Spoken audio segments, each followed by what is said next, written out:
زندہ باد اپنی میں سو زندہ باد زندہ باد زندہ باد اپنی سے مفکر بھی ہوئے ہیں، مجدد بھی ہوئے ہیں، اور یہ دور شروع ہوتا ہے حضرت امام مجدد ثانی رضی اللہ تعالیٰ عنہ کے جو سلسلے نقشبندیہ کے فاؤنڈر ہیں، اور وہ سلسلہ ہوتے ہوئے امام اور اسی کی ایک کڑی حضرت علامہ مفتی عبید الحق نعیمی صاحب ہیں، جن کی یاد میں اور ہم آپ آج اکٹھا ہوئے۔ تو ایسے میں جب ہم آپ دیکھ رہے ہیں کہ یہ دور، اس دور میں بر صغیر کے مسلمانوں کے اوپر ذمہ داری زیادہ ہے، ان کی وجہ سے اسلام کی خدمات زیادہ ہوئی، تو بحیثیت نوجوانوں کی تنظیم، بحیثیت طلباء کی تنظیم ہماری بھی ذمہ داریاں زیادہ ہیں کہ ہم کس طریقے سے اس موقف کو جو اہل سنت والجماعت کا موقف ہے، اس موقف کو اسٹرانگلی، پازیٹیولی عوام الناس کے سامنے رکھیں۔ اور میں سمجھتا ہوں کہ جس طریقے سے ایم ایس او یہاں کام کر رہی ہے، اسی انداز میں اور بہتر انداز میں اسلامی چھاتر سینا بنگلہ دیش میں کام کر رہی ہے، اور انشاءاللہ تعالی ہم اور آپ مل کر کے فیوچر کے لیے، اہل سنت والجماعت کے برائٹ فیوچر کے لیے مشترکہ کچھ کامن پروگرام بنانا چاہیے، تاکہ اسلام کے اصل روح کو عوام الناس کے سامنے ریپرزینٹ کر سکے۔ یہ ہمارا مذہبی فریضہ ہے، یہ ہمارا اخلاقی فریضہ ہے۔ اگر ہم اس میں ذرا سا بھی کوتاہی کرتے ہیں تو ہم کو بھی جواب دینا ہوگا۔ میں ایک بار پھر اسلامی چھاتر سینا اور اس کے ذمہ داران کو، بالخصوص ہمارے اسلامی بنگلہ دیشی اسلامی فرنٹ کے جنرل سیکریٹری علامہ عبدالصمد صاحب قبلہ مدد اللہ والی نورانی، اسلامی چھاتر سینا کے عمران حسین تشار صاحب، ہمارے برادر عزیز اشفاق احمد آصفی صاحب، اور آج کے محفل کے ہمارے روح رواں باسوبٹی دربار کے سید سمیر الاسلام صاحب، ان سب کا بہت ممنون و مشکور ہوں۔ اور یہ جو نئی نسل آ رہی ہے، جس میں ہمارے اشفاق صاحب ہیں، سمیر الاسلام صاحب ہیں، ہمارے برادر عزیز عمران صاحب ہیں، انشاءاللہ تعالی یہ لوگ مل کر اس پورے بر صغیر کے اندر اسلام کا، اہل سنت کا، مسلک حقہ کا، اعلی حضرت عظیم البرکت کے مشن کو انشاءاللہ مضبوط کریں گے۔ میں انہی چند باتوں سے اپنی بات کو ختم کرنا چاہوں گا، کیونکہ بہت معزز مہمان ہیں، ہمیں ان کو سننا ہے انشاءاللہ۔ خدا حافظ۔ انشاءاللہ شکریہ، بہت بہت شکریہ، جزاک اللہ خیر۔ আলহামদুলিল্লাহ। তো আমরা আমাদের প্রিন্সিপাল আব্দুল সামাদ ভাইয়ের কাছে, মৌলানা আব্দুল সামাদ সাহেবের কাছে জানলাম, এবং আমাদের সুজাত আলী কাদরি এবং নাথ শরীফ আমরা শুনলাম, আলহামদুলিল্লাহ। এবার আমরা শেরে বাঙ্গাল হুজুর নাঈমুদ্দিন মিল্লাত ওবায়দুল হক নাঈমী সাহেবের বিষয়ে আমরা জানতে চাই, কারণ আজকে আমাদের তিনটে সংগঠন দ্বারা এই প্রোগ্রামটি চলছে। তো আমি আমাদের ইয়ং যুব সমাজ, আমাদের যুব তথা ছাত্র সেনার সহ সম্পাদককে আমি, মানে কেন্দ্রীয় সম্পাদক তথা ইমরান হোসেন তুষার ভাই, এনাকে আমরা জিজ্ঞেস করতে চাই যে ছাত্র সেনাতে হুজুর শেরে মিল্লাত তথা হুজুর নাঈমে মিল্লাত কি ভাবছিলেন, তিনি কি খেদমত করেছেন, বা ছাত্র সেনার উপর কি তিনার নজরে করম ছিল, এই বিষয়ে যদি একটু বলেন। अस्सलामु अलैकुम व रहमतुल्लाहि व बरकातुहू। मैंने पहले जितने भाई एमएसओ की जितने भाई इस प्रोग्राम में शिरकत किया, उनकी शुक्रिया अदा करता हूँ। मेरे प्यारे सुजात अली कादरी साहब, जो ने एमएसओ इंटरनेशनल की नेशनल प्रेसिडेंट है, उनकी शुक्रिया अदा भी करता हूँ। और बांग्लादेश से अहले सुन्नत वल जमात की नायबदर जो अहले सुन्नत वल जमात की को चेयरमैन अल्लामा शेखुल हदीस काजी मुद्दीन अशराफी और सौम अब्दुल समाद साहब की भी शुक्रिया अदा करता हूँ। हमारी प्रेसिडेंट भी मौजूद है इस प्रोग्राम में। हमने सबको शुक्रिया আদায় করতে हूँ। আপনি যে প্রশ্নটা করেছেন যে হুজুরের অবদান ছাত্র সেনা সম্পর্কে, আসলে বিগত 40 বছর যাবত যারা হুজুরের সাথে কাজ করেছেন, বিশেষ করে আমাদের পরম শ্রদ্ধেয় ইসলামী ফ্রন্টের সিনিয়র যুগ্ম মহাসচিব সৌম আব্দুল সামাদ সাহেব আহলে সুন্নাত ওয়াল ছাত্র সেনার প্রতিষ্ঠার প্রেক্ষাপট সম্পর্কে তিনি আকারে বলেছেন। আসলে ওনারা ছাত্র সময় হুজুরের পাশে ছিলেন, হুজুরের খেদমতকে দেখেছেন দীর্ঘ 40 বছর যাবত। আমাদের কাজী মুদ্দীন আশরাফি হুজুর তিনিও ছাত্র সেনার খেদমতকে দীর্ঘকাল ধরে দেখেছেন। ওনাদেরকে সামনে রেখে আসলে আমাদের হুজুরের অবদানকে যথার্থ মূল্যায়ন করা সম্ভব নয়। হুজুরের যথেষ্ট অবদান, যে অবদানগুলোকে ওনারা দুজন বলতে পারবেন। বিশেষ করে আমি হুজুরের একটি বিষয় আমার খুব নজরে পড়েছে, যে বিষয়টি আমি বলতে চাচ্ছি, সেটি হলো প্রথমত ছাত্র সেনা প্রতিষ্ঠাকাল থেকে আমরা দেখেছি বিভিন্ন সময় বিভিন্ন কারণে সংগঠন যখন বড় হয়েছে, সংগঠনের মধ্যে বিভিন্ন সময় আমাদের যে পৃষ্ঠপোষকরা আছে তারা বিভিন্ন দিকে মোড় নিলেও শেরে মিল্লাত মুফতি ওবায়দুল হক নঈমী রহমতুল্লাহ আলাই সব সময় এই সংগঠনের সাথে তার যোগাযোগ ছিল, তার ছায়া ছিল। তিনি একজন যোগ্য অভিভাবক হিসাবে সব সময় এই সংগঠনকে মনিটরিং করেছেন, সংগঠন নেতৃবৃন্দর সাথে যোগাযোগ সমন্বয় সাধন করেছেন, দিক নির্দেশনা দিয়েছেন। ওনার ইন্তেকালের পূর্ব মুহূর্ত পর্যন্ত সব সময় সুন্নিয়তের প্রয়োজনে ছাত্র সেনাকে উনি প্রচ্ছন্ন সমর্থন সহযোগিতা দিয়েছেন বিদায় আজ আমরা ছাত্র সেনা 40টি বছর অতিক্রম করতে পেরেছি। আরেকটি বড় বিষয় সেটা হলো যে আমরা বাংলাদেশে শুধু নয় অন্যান্য অনেক জায়গাতেই দেখি, আমাদের ওস্তাদদের মুখে শুনি যে বিশেষ করে বাংলাদেশের শিক্ষা ব্যবস্থা, মাদ্রাসা শিক্ষা ব্যবস্থায়, যে যখন থেকে আমাদের আলিয়া মাদ্রাসাগুলো সরকারি হওয়া শুরু করলো, তখন শিক্ষকরা পূর্বে যেইভাবে মাদ্রাসাগুলো চলতো বিভিন্ন মানুষজনের সহযোগিতায়, সেই সময়টাতে মাদ্রাসায় শিক্ষকরা দিনী খেদমত হিসাবে মাদ্রাসায় শ্রম দিতেন, এটাকে দিনী খেদমত হিসাবে দেখতেন। কিন্তু মাদ্রাসাগুলো যখন আলিয়া হওয়া শুরু করলো, তখন অনেক শিক্ষকরাই এটাকে তাদের চাকরি, টাইম টু টাইম চাকরি হিসাবে দেখে নিল। কিন্তু শেরে মিল্লাত মুফতি ওবায়দুল হক নঈমী রহমতুল্লাহ আলাইকে যতদূর দেখেছি ওনার ইন্তেকালের পূর্ব মুহূর্ত পর্যন্ত, তিনি সরকারিভাবে অবসর যাওয়ার পর থেকে, মাদ্রাসার দায়িত্ব থেকে অবসর যাওয়ার পরেও তিনি বিভিন্ন সময় ছাত্রদেরকে যখনই সময় পেতেন তখনই তিনি ছাত্রদেরকে ইলমে হাদিসের যে দর্স দিতেন, এমনকি অন্যান্য গুরুত্বপূর্ণ বিষয়গুলো নিয়ে, ফিকহের গুরুত্বপূর্ণ বিষয়গুলো নিয়ে উনি দর্স দিতেন। তো ছাত্র সেনা সম্পর্কে তার যে অবদান, সে অবদানকে নিয়ে আমরা আশা করছি আমাদের প্রধান আলোচক আল্লামা শেখুল হাদিস কাজী মুদ্দীন আশরাফি হুজুর, এমনকি আমাদের সিনিয়র যুগ্ম মহাসচিব সৌম আব্দুল সামাদ মাদ্রাজুল আলীর কাছ থেকে আমরা আরো বিস্তারিত শুনবো। এমনকি আমাদের সভাপতি মহোদয় এখানে উপস্থিত আছেন, জিএম শাহাদাত হোসেন মানিক ভাই, তিনিও আলোচনা করবেন। আমাদের রিদওয়ান আশরাফি ভাই, তিনিও দীর্ঘদিন হুজুরকে দেখেছেন, তিনিও হুজুরের অবদান সম্পর্কে মূল্যায়ন করবেন। তো আমি এই পর্যায়ে আমার আলোচনার ইতি টানছি। আসসালামু আলাইকুম।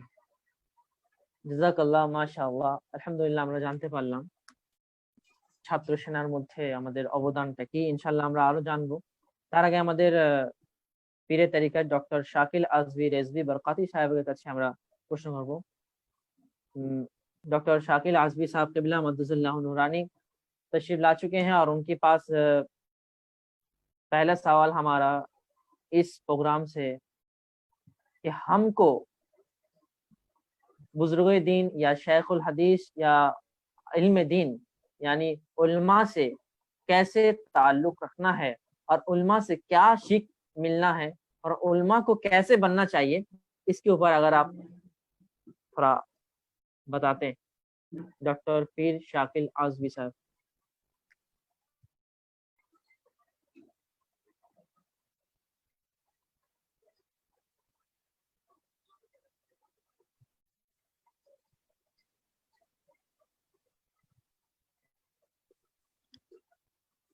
पीर शाकिल अहमद आसमी साहब क़िबला मद्दसल्लहु नूरानी, आप सुन रहे हैं हमारे प्रोग्राम, हमारे बात?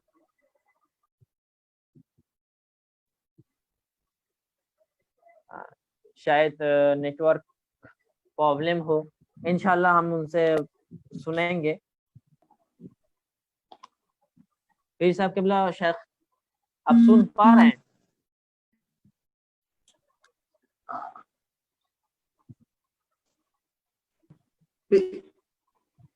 पीर साहब आप सुन पा रहे हैं?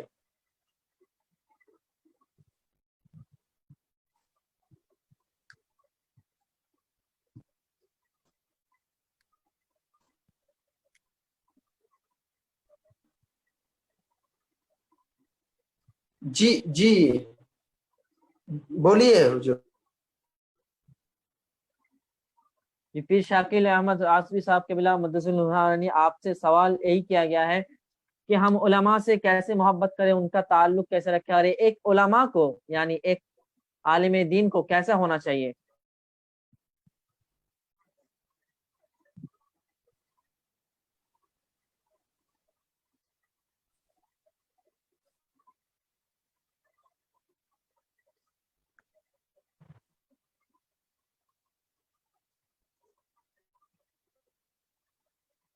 इंशाल्लाह हम इस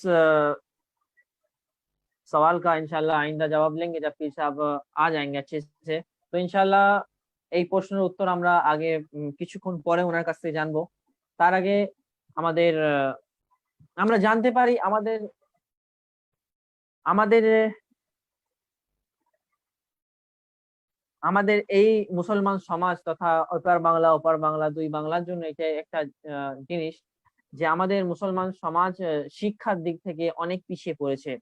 এবং আজকে আমরা শেখুল ইসলাম, শেখুল হাদিস, আমরা নাইমে মিল্লাত তথা শেরে বাঙ্গালকে আমরা জানি, তিনার একটা দিক ছিল শিক্ষা, তিনার শিক্ষার জন্য আজকে আমরা জানি। তো আমাদের আরেকজন মেহমান পীরে তরিকত সৈয়দ শাহ হামিদুল ইসলাম চিশতি গদ্দিনশীন বাসুবাটি দরবার শরীফ, আমি তিনার কাছে প্রশ্ন করতে চাই যে যে আমরা কেমন শিক্ষা লাভ করব বা ইসলাম কি বলে এই শিক্ষার জন্য, যদি একটু বলতেন। আপনার মাইকটি, হ্যাঁ বলেন।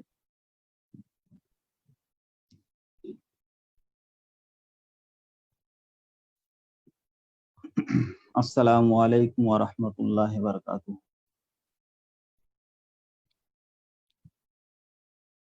वालेकुम नहमदुहु व नुसल्ली अला रसूलिहिल करीम, अम्मा बाद। औज़ु बिल्लाहि मिनश शैतानिर रजीम, बिस्मिल्लाहिर रहमानिर रहीम। अल्लाहुम्मा सल्लि अला सय्यिदिना शफीना नबीना मौलाना मुहम्मदिन बारिक व सल्लिम। सल्लु अलैहि सलातुन सलामु अलैका या रसूलल्लाह सल्लल्लाहु तआला अलैहि वसल्लम।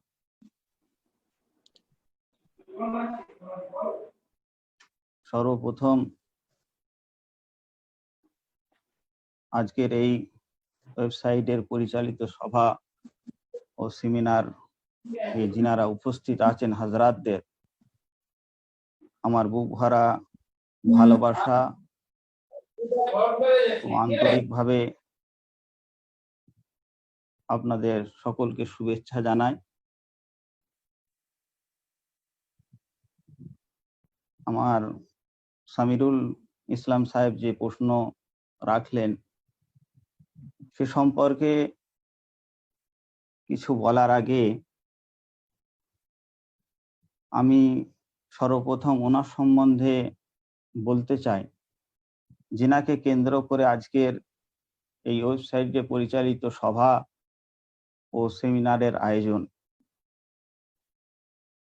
অর্থাৎ হযরত শেরে মিল্লাত আল্লামা মুফতি ওবায়দুল হক নেইমি সাহেব রহমতুল্লাহ আলাই, তিনার সম্পর্কে যিনি 6 জুলাই আমাদের সকলের কাছ থেকে পর্দা নিয়েছেন। আল্লাহ পাকের মহান দরবারে দোয়া চাই যে আল্লাহ রব্বুল ইজ্জত তিনার হাবিবের উসিলাতে তিনাকে জান্নাতের আলা মাকাম নসিব করুক। তিনি এতক্ষণ পর্যন্ত তিনার সম্পর্কে আমরা সকলেই শুনলাম। তিনি এক মহান জ্ঞানী ব্যক্তির সাথে সাথে তিনি আহলে সুন্নাতুল জামাতের এক মজবুত হাতিয়ার ছিলেন। তানার চর্চা, গুণগান, প্রশংসা যতই করা হোক না কেন অনেক কম। আজ আমরা তিনার সম্পর্কে সংক্ষিপ্তে কিছু আলাপ আলোচনা করলে আমরা এই কথা বলতে পারি যে আজ আমরা সকলেই গর্বিত যে হুজুর শেরে মিল্লাত আল্লামা ওবায়দুল হক নইবী রহমতুল্লাহ আলাইহির ছাত্র কেবল বাংলাদেশে নয়, দেশে বিদেশে বিভিন্ন স্থানে ছড়িয়ে আছে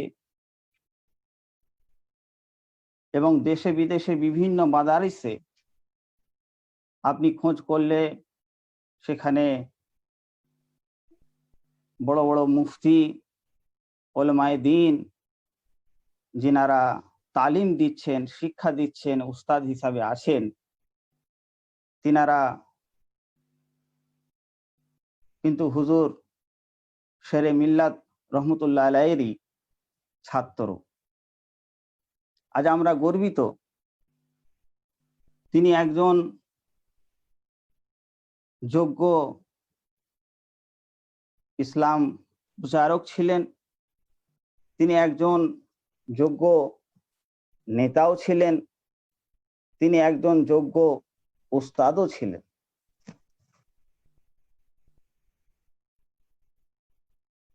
আর তিনি সর্বসময় শিক্ষাকে প্রাধান্য দিয়েছেন, গুরুত্ব দিয়েছেন, কেননা শিক্ষা ইসলামের একটা মজবুত খুঁটি। ইসলাম শিক্ষার কথা সর্বসময় জানিয়েছে, শিক্ষা হাসিল করার কথা বলেছেন।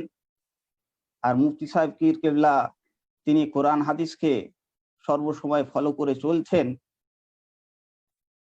যেমন কোরআনের মধ্যে আসে, 23 পারার মধ্যে আসে, আল্লাহ রাব্বুল ইজ্জত তিনি ইরশাদ করছেন, কুল হাল ইয়াস্তাবিল লাযিনা ইয়ালামুন ওয়াল লাযিনা লা ইয়ালামুন ইন্নামা ইয়াতাযাক্কারু উলুল আলবাব। অর্থাৎ আল্লাহ রাব্বুল আলামিন ইরশাদ করছেন, হে হাবিব সাল্লাল্লাহু তাআলা আলাইহি ওয়াসাল্লাম, আপনি জানিয়ে দেন যে একটা শিক্ষিত আর একটা অশিক্ষিত কি সমান? ইন্নামা ইয়াতাযাক্কারু উলুল আলবাব। আর হেদায়েতের পথে সেই ব্যক্তি চলে যার মধ্যে শিক্ষা আছে। তাহলে এই কোরআনের মাধ্যমে আমরা জানতে পারলাম যে একটা শিক্ষিত মানুষ আর একটা অশিক্ষিত মানুষ কখনো সমান হতে পারে না। আর হেদায়েতের কথা সেই ব্যক্তি শোনে যার মধ্যে ইলম আছে, শিক্ষা আছে। তাহলে হেদায়েতের পথকে অবলম্বন করতে গেলে, আল্লাহর পথকে মজবুত করে ধরতে গেলে, রসুলের সুন্নতকে মজবুত করে কায়েম করতে গেলে, রসুলের সুন্নতের উপরে ইত্তেবা করতে গেলে সেখানেও কিন্তু আমাদের শিক্ষার দরকার, যেটা মুফতি সাহেব কেবলা সর্বসময় তিনি তালিম দিয়ে গেছেন, জানিয়ে গেছেন। হাজার হাজার লাখ লাখ তিনি ছাত্র পয়দা করে গেছেন, লাখ লাখ ছাত্র তিনি গড়ে গেছেন। এবং কোরআন শরীফের মধ্যে আছে এই শিক্ষা সম্পর্কে, যেটা সামিরুল ইসলাম সাহেব আমাকে জিজ্ঞাসা করলেন। 23-22 পারার মধ্যে আছে, ইন্নামা ইয়াখশাল্লাহু মিন ইবাদিহিল উলামা, যে বান্দাদের মধ্যে তারাই ভয় করে আল্লাহকে যার মধ্যে শিক্ষা আছে। তাহলে এই কোরআনের তাফসীর করতে গিয়ে আমি সংক্ষিপ্তে বলছি যে কোরআনের তাফসীর করতে গেলে, এই কোরআনের ব্যাখ্যা বুঝতে গেলে এ কথা আমরা পরিষ্কার ভাবে জানতে পারছি যে খৌফে এলাই নিজের মধ্যে আনতে গেলে, কোরআনের বিধানের উপরে চলতে গেলে, রসুলের আদর্শকে মানতে গেলে শিক্ষার দরকার। ফারাফিল্লার মধ্যে চলে যেতে গেলেও আমাদের